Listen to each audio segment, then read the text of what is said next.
ఇంకా ఎవరి చేతుల కోసమో నువ్వు దయ చూపాల్సిన ఎవరి దయ కోసమో నువ్వు వెంపలాడాల్సిన అవసరంలా, ఎవరి చేతుల కోసం నువ్వు ప్రాకులాడాల్సిన అవసరం. నువ్వుగా దేవునితో అనుబంధాన్ని ఏర్పరచుకోవటం సాధన చేయి. పొద్దస్తమానం పిల్లకాయలాగా ఉండకండి, పొద్దస్తమానం ఎదుగుబొదుగు లేని పిల్లకాయలాగా ఉండకండి. ఒక్కొక్కడు దేవునితో సంబంధం ఏర్పరచుకొని ఇక్కడ ఉన్నోళ్ళందరూ అలా దేవునితో లింక్ అయితే ఎలా ఉంటుందో ఊహించుకోండి. సమాజ రూపురేఖలు ఎలా ఉంటాయో ఊహించుకోండి. ఎంత ఉద్యోగం వచ్చిందో ఊహించుకోండి ఒకసారి.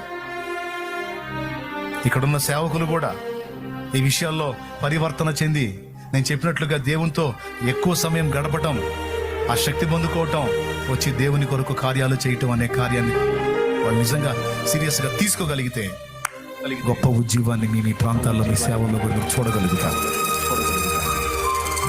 నా లెక్క అంతేనండి. చేస్తే రోషంగానే చేయాలా.